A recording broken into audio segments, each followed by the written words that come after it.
Okay, now I'm sure I'm live. I am live. It says I'm live.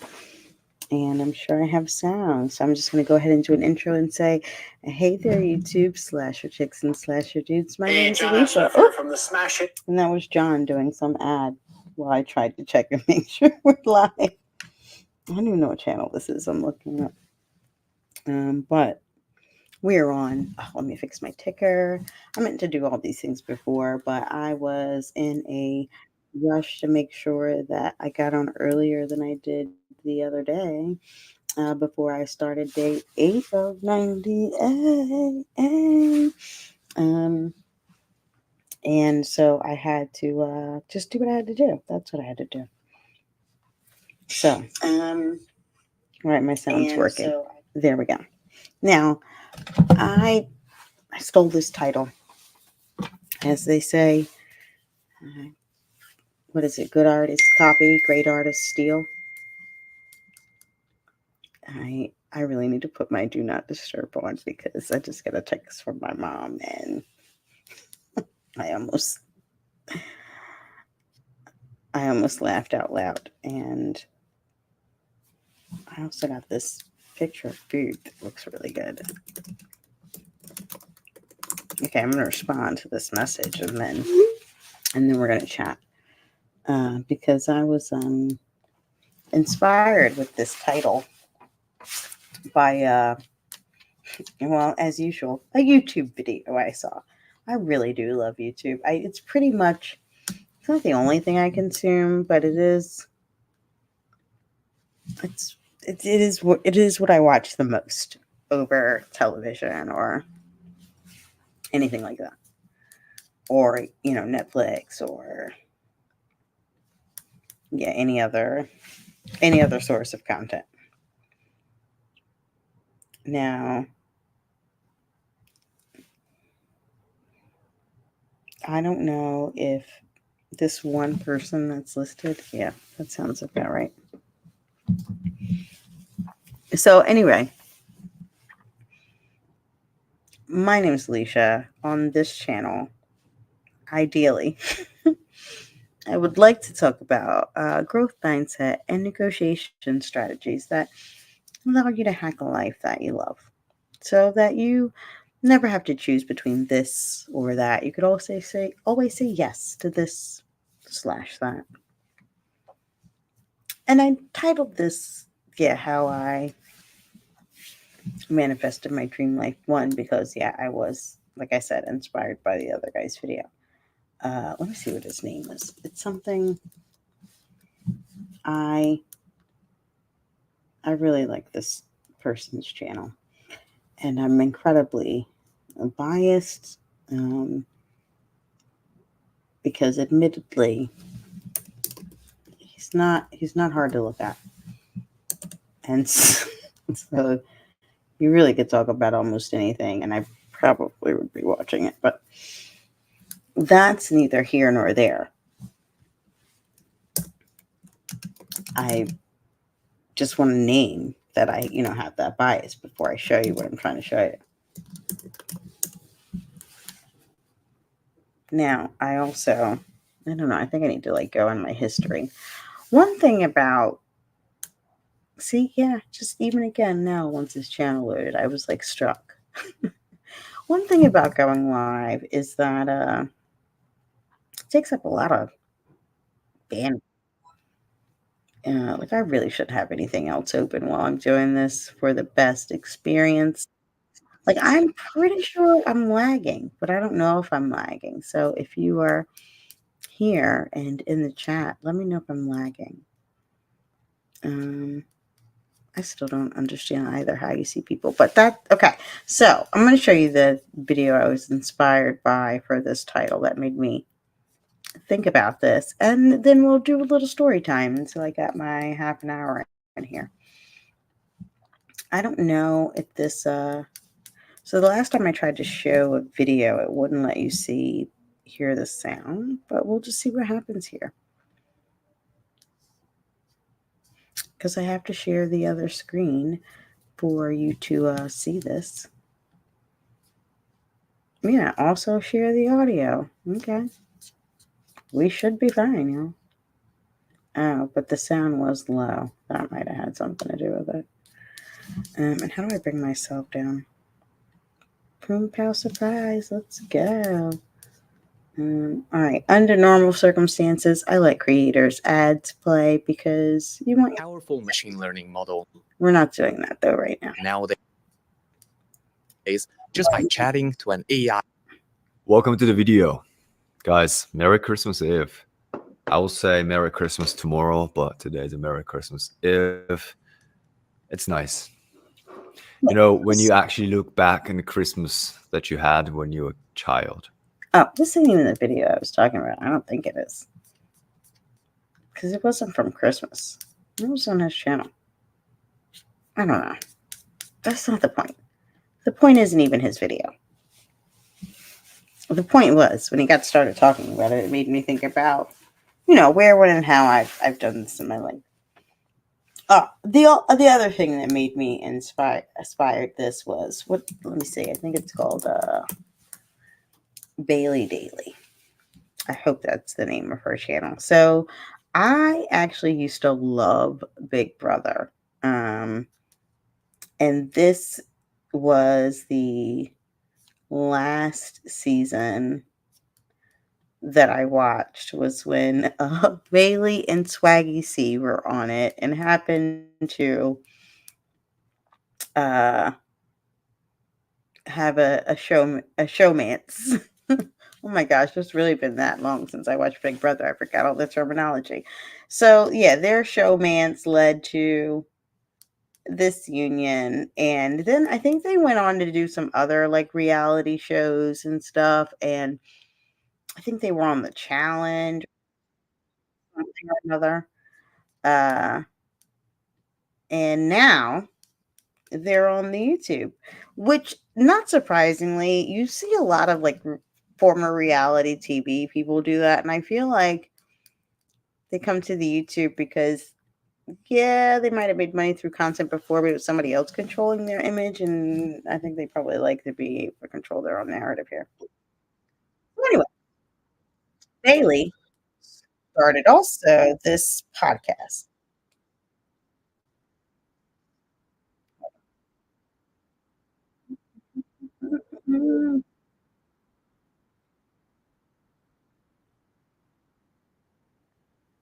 On doing a specific podcast about this. I talk about it a lot in other podcasts, but I've never done a podcast specifically dedicated to just the art and the power of manifestation. So I'm going to jump right in.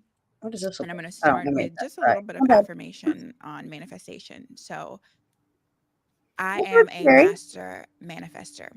Anything that I desire comes easily and smoothly without resistance into my Right. experience. Let me just get to the point here. There's on nothing this in one. this world. Because the point here of why I wanted to, wait, maybe she gets to the scripture. Where does she get to the write it down and make it plain? I guess I've never understood, like, when people hear the word manifestation, where they have like what's the word, like a negative connotation associated with it. Because I feel like very much a lot of the things that are in the Bible are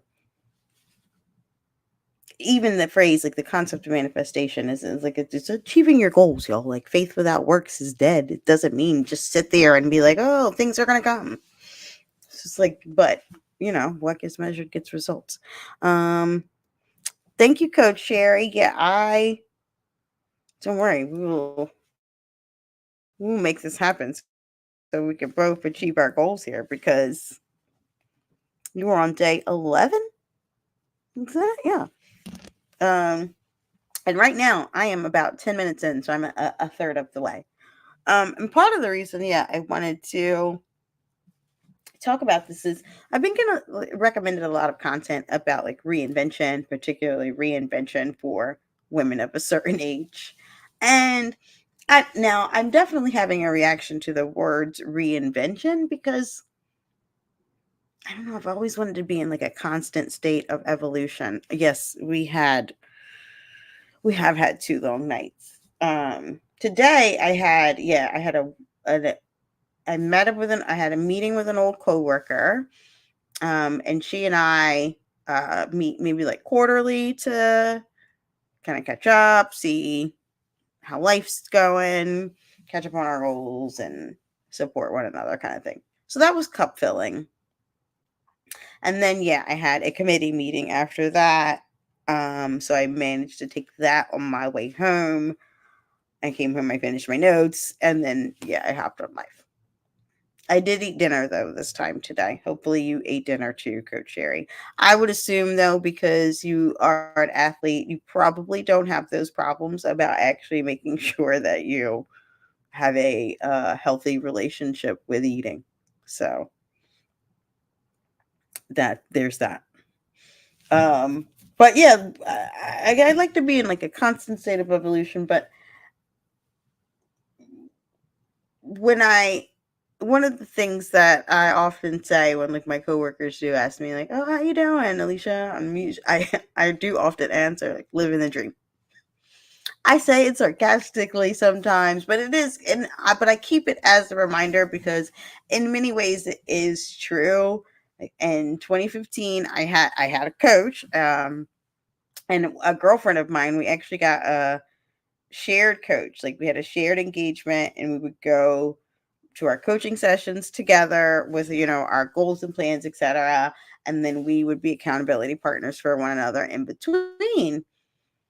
And at the time I was working in social impact. I did like the job. Like I loved the work. I liked what we were doing as a movement and working with businesses.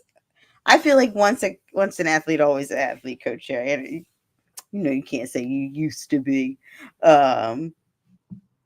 But maybe actively, vicariously through your husband and kids, and then an inactive athlete. That's what we'll call you. But I would never call myself an athlete, like of active, former, present. None of that. Even though I do still believe cheerleading is a sport, but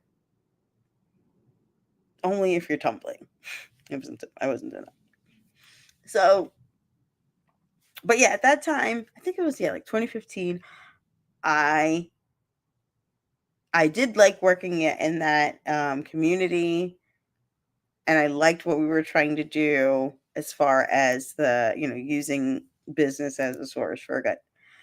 But it also was pretty homogenous, and although we were a nonprofit, because we were a nonprofit that worked with for-profit entities, we worked very much like a startup. And so I kind of had the logic of like, yeah, if I'm going to work in a very homogenous environment like this and work like I'm at a startup, I might as well get paid like I work at a startup, and I just need to transition to tech. And so I had the idea at that time that I'm like, yeah, I want to work at a job that is 100% remote, comes with equity, and it's at a venture-backed startup. That was my goal.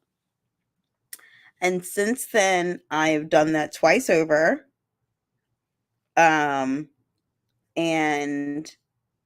every time it's just gotten better and better. As far as how it integrated into my life. Like I had, I said I wanted to be 100% remote. That was maybe like 20 at that point in 2015. Yeah, I was kind of like hybrid. So then by 2018, yeah, I was 100% remote.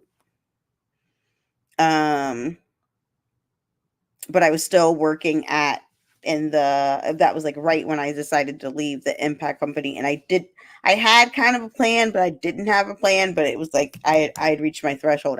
This was like probably the biggest professional risk I'd ever taken. And at the time, yeah, I decided that I was going to, how do I add a technical skill set to my people and operations background so I can make this transition like into tech, because I really thought I was going to go into like people analytics or something like that to get into more of the startup space. But I was on this like diversity advocates listserv. And I had just, funnily enough, the person who inspired me to start YouTube, she and I had like just had lunch, was also a former coworker. and we were talking, and I was like, yeah, everybody deserves this like multi-generational community of women that supports each other and their goals. And I also had just reached the point of clarity where I was like, yeah, I want, at this point in my career, I have like 3 pillars that I want to kind of focus on, where it's like coaching, coding, and creative. Like I want to match all those things. And so whatever's the Venn diagram that gets me in the sweet spot in the center, like there's that. And so then like a few days later, I get there's this notice on this diversity listserv that I'm on about this company that's launching, and they need their first like operations person and community manager to like help them launch it. And I hadn't updated my resume or anything. So like at first I was like, oh, I got to update my resume, blah, blah. Because at this point, I had left the full time and I'm like coding, but they're my first client. So I'm recruiting for them and doing that, but I'm contracting, so I can still like work on other clients. So when I saw this opening, I like went ahead and finally sent my stuff in without updating it. I was like, I don't have to wait. I don't have time to like update this after I had taken a couple of days. I'm like, I need to hurry up. So I'm just going to send what I got. So I did that. And then when she reached back to me, the time that the CEO who was launching the company wanted to speak to me, she was like the 1 hour where I did not have to be at this recruiting event, because it was like a recruiting / panel event to get more people, students to go into social impact. And she wanted to meet at like right at 6:00, which was like the one time when the panel was going to start. So I didn't have to worry about manning the table. So that worked out. Like I ended up, just like walking outside to go do the interview. And we did the interview. I think I had like one more interview after that.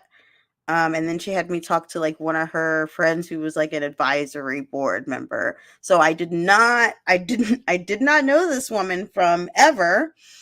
And we probably had, a total of maybe talked a total of an hour and a half. And like I was her second hire, because our only other hire was the COO that she was like working with to launch this. And so we launched her community of women, of multi-generational women that connected together to help each other on their goals, called The Crew. And we started by launching that in like in 10 cities with 10 groups of women. And so I stayed with that company until we grew that to 1,000 customers. And then COVID hit. And but being like employee number 2, I had like founding stock on that one. And then when COVID hit, one of my old coworkers from the social impact company called me like, hey, the HR lead from our team here has left. Are you interested? And I'm like, well, and that original startup was like, those women meeting was really, they were meeting in person. We were just trying to figure out like, how do we even shift this to virtual, and is that viable? So I just didn't really know what the long-term meant for the business. And the other company that my former coworker was at was something that I definitely thought was a valuable product. Like, okay, I can get behind it. And then when I looked through everything that I could find online, like their leadership was very much in line with a lot of my people philosophies that I thought, okay, I can work in people here. And when I started to interview for that job, it was like all these crazy things would happen to like make things not go well. Like the recruiter was supposed to schedule my interview with the chief people officer or the VP of people, and she like never sent me a confirmation. So the day I had said to myself, like, all right, if I don't hear back from this recruiter on this day, I'm going to follow up with her. She calls me and she leaves this message on my voicemail like, hey, the VP of people had to cancel at the last minute because, and like right in the middle of the voicemail, she's like, oh, I don't think I sent you the thing. So I call her back, and then I just lucked out that I was totally scheduled for an interview, but what was about to be my future boss had happened to unfortunately have like an emergency and she had to cancel at the last minute. So I ended up getting rescheduled. And there's like all these little things would go wrong. And I was like, I joked once I got the job, like, girl, I thought you didn't even like me. I thought you were like sabotaging me or something, which is funny because that's actually who I went out with too tonight. So at any rate, like all those things happen. And then I get the job. So now this is now my second time at another venture-backed company, came with equity, and it was COVID, so we were definitely 100% remote. But at that point, I had been 100% remote for like a few years, so I was kind of okay if I did have to go back in, and that was literally now going to be part of my job, was figuring out what is our return to work strategy. But I do look back at that quite often and say like, oh, and that's why I answer when people are like, oh, how you doing? I'm like, living the dream, because this is legitimately what I asked for. And it has afforded me more opportunities than I imagined, because one thing I've been really lucky, well, it's a combination of luck and preparation, because people do come to me to like find out, where do I go look for jobs? Actually, yes, Sherry, it did survive COVID. They were able to successfully switch to virtual. She did have another round of funding, which was another exciting thing about that first company, because I, having helped launch that, because she was like only the 41st Black woman to ever raise over $1 million in venture capital. And I think by the time she was done, she raised like maybe 4 total. And she actually just sold it in September of last year. So that was her exit. She sold it to a women-owned co-working company that decided to launch that offering as an extension to their community. So I feel pretty proud of that too, of being a part of that. And once I did actually leave and I was no longer an employee, I then became a customer myself, and I got my own crew. And those women have been a significant catalyst in like totally shifting a lot of I would say like places of fear, maybe. But it's been a nice ride. But intentional serendipity, I like that. But so when I say it's a combination, I think of luck and preparation and why people come to me about jobs, or like they're always saying like, oh, Alicia, you always find roles that you like really, really like even if I'm doing something part-time, like on the side, are always things that I like really, really like, or contracts that I engage with are always things I just really, really enjoy, where the work doesn't feel like work. It actually feels like fun. But I think what really helped me to be able to do that is just getting really clear about what I value, what I'm good at. So I'm working in my sweet spot, not working against my weaknesses, and the type of cultures in which I thrive in. And then the last thing, but it's not really the last thing, it's the most important thing. Like if I'm going to work for someone else, I have to believe in the product, whatever the product is. Like if it's a service or whatever, I have to believe in that. Because I work in operations or people, and I've always, also worked in talent or recruitment, like I can't sell it if I don't buy it. So, so I've been lucky in that way, in that I have been always able to find places that are values and culturally aligned. And so it makes the work fun and enjoyable. And I recognize that is a part of that is a privilege. And so for people who are in spaces where they aren't able to do that, right, where it's like, well, I actually just need to make money and meet my needs, then I think the work in that moment is like, well, how do I find other things that fill me until there's time that I can kind of make other future shifts, or have other hobbies that balance it out, or but I think joy is our birthright. So kind of all. It's something I wish for us all, including in what we consider our occupation. But my hope for everyone would feel like they have a vocation beyond just that. So that's now the questions, the answer to the how I did it, then I would say is one that got really clear about my values. I also got really clear about when I said those 3 pillars, like clarity was the first and foremost thing, because I think the clarity helps you recognize things when they show up, like that intentional serendipity, like when things show up that you might not like you wouldn't notice it if you weren't clear about what you were looking for. And I would say persistence. There were certainly probably other opportunities that came up that weren't going to fit within that box, but I think since I had the clarity, it's like, let me, focus on this. Let's follow this one course until satisfied. And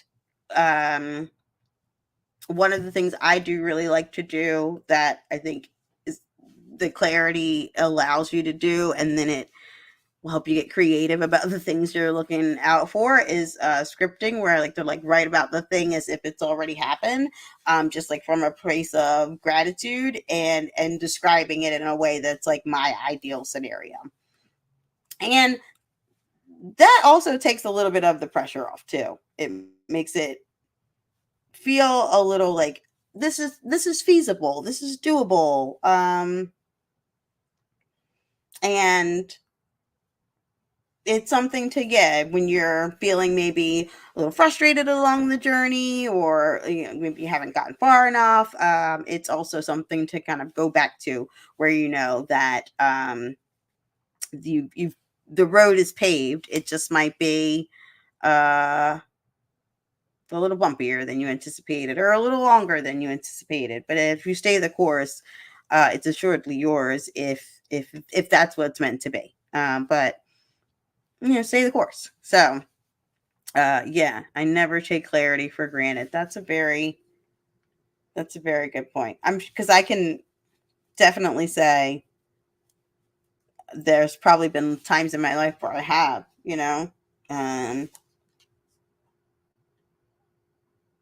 or taking it for granted in the fact that I have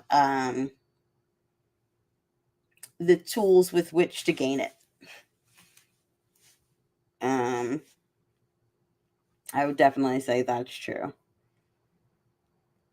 And I can understand too, sometimes it doesn't feel like you have the tools with which to gain it, but that's also why I do recommend the writing. And sometimes writing just, for a specific period of time, but not necessarily with a particular prompt or anything, but just to see what comes out of you is also helpful in gaining some clarity. Another good tool for gaining clarity is just to brain dump, right? And then see if you can identify themes in your brain dump. Actually, I really like that one. That's actually another story. Because the job that I did leave from 2015, that's how I got that job. My last interview, and I was on 6.5 hours of interviewing, and so when I showed up on that last interview, the COO basically put here are all my functional needs, and just put it all up on a whiteboard. And she was just like, where do you see yourself and why? And I just designed the role. All right, here, let's do this. And I really feel like that should have been red flag number 1, but no, actually it was a good thing. I really did enjoy working in that company, that community, etc. I learned a lot. Probably wasn't the best. I learned a lot. We'll just say that. I learned a lot. But I learned a lot, and it also helped shape some of my consumer decisions in looking for companies that are ones that think about their impact, not just on, the bottom line, but also the world and the communities they serve and their employees. And I, I'd always felt like, oh, well, business doesn't have to be bad like that. That just felt like a minimum. So then finding a community of businesses that want to use their business to help solve social ills and to create social justice felt even better than just like not being bad. So that's my story on how, at least in terms of my career, I have continued to live the dream by manifesting exactly what I want more than once. And hopefully I can translate that to my YouTube success. But at a minimum, I have completed day 8 of this consistent streaming for 90 consecutive days. That is the goal. So I would like to thank you, Coach Sherry, for hanging out with me. And I hope to see you on the internet shortly. Have a good night.